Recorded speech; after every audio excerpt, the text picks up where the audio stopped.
জনপ্রশাসন সংস্কার কমিশনের প্রতিবেদন জমার অনেক আগে থেকেই আলোচনায় আছে রাজ্য সরকার ব্যবস্থা।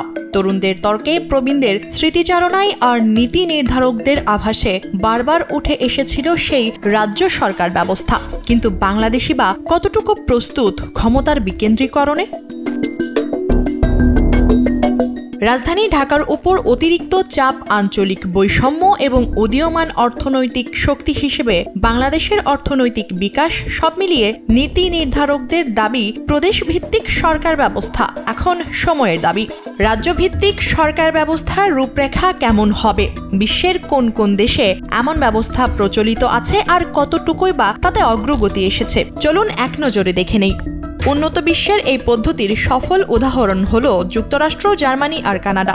যুক্তরাষ্ট্রে 50টি আর জার্মানির 16টি রাজ্য এভাবেই পরিচালিত হয়। এছাড়াও বেলজিয়ামের মতো দেশেও এই রাজ্য সরকার ব্যবস্থার প্রচলন আছে এবং এই পদ্ধতিতে তারা সফল।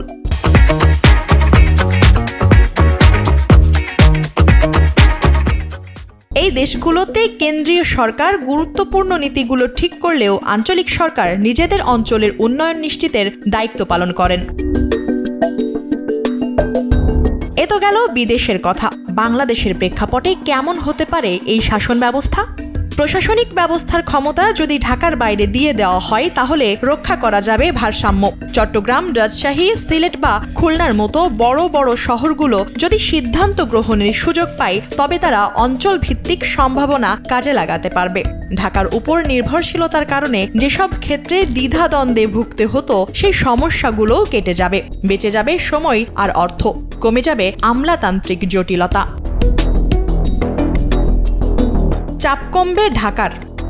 এই ঢাকা শহরকেই যোগান দিতে হয় বাংলাদেশের প্রায় 4 কোটি মানুষের জীবিকা। সরকারি অফিস থেকে শুরু করে ব্যবসা বাণিজ্য, শিক্ষা, স্বাস্থ্য, এমনকি চিকিৎসা সবই ঢাকা কেন্দ্রিক, যার দরুন ঢাকার উপরে এই অতিরিক্ত চাপে ভেঙে পড়েছে ঢাকার অবকাঠামো।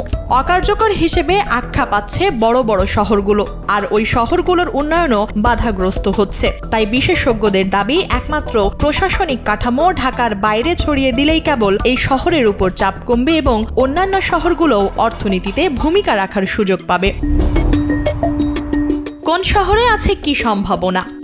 এই হিসেবে আঞ্চলিক সম্ভাবনা গুরুত্ব পাবে। যেমন খুলনা হতে পারে কৃষি আর শিল্প উৎপাদনের কেন্দ্রবিন্দু, রাজশাহী হতে পারে গবেষণা আর শিক্ষা কেন্দ্র, এদিকে চট্টগ্রাম হয়ে উঠতে পারে আরও শক্তিশালী বাণিজ্য কেন্দ্র। তবে এই সমূহ সম্ভাবনাকে কাজে লাগাতে হলে স্থানীয় সরকারের ক্ষমতা আর অর্থনৈতিক নিয়ন্ত্রণ নিশ্চিত করতে হবে। বাস্তবতা, চ্যালেঞ্জ আর সমালোচনা। কিন্তু এই প্রদেশ ভিত্তিক সরকার ব্যবস্থা প্রতিষ্ঠিত করতে গেলে সবার আগে যেটি প্রয়োজন তা হলো সংবিধানের পরিবর্তন। তবে সেই পরিবর্তন কতটা বাস্তবতার নিরীক্ষে হবে তা নিয়ে কিন্তু শঙ্কা রয়েছে। দ্বিতীয় উপাদান হলো রাজনৈতিক ঐক্যমত্য। রাজনৈতিক দলগুলো কেন্দ্রীয় নেতৃত্বের ওপর এতটাই নির্ভরশীল যে তারা আঞ্চলিক নেতৃত্বকে ক্ষমতায় আনার ধারণায় সহজে অভ্যস্ত হতে পারে না। এছাড়াও দুর্নীতি, প্রশাসনিক অদক্ষতা আর আঞ্চলিক বৈষম্য আরও প্রকট হবার অধিকতর সম্ভাবনা রয়েছে। কি বলছেন বিশ্লেষকরা?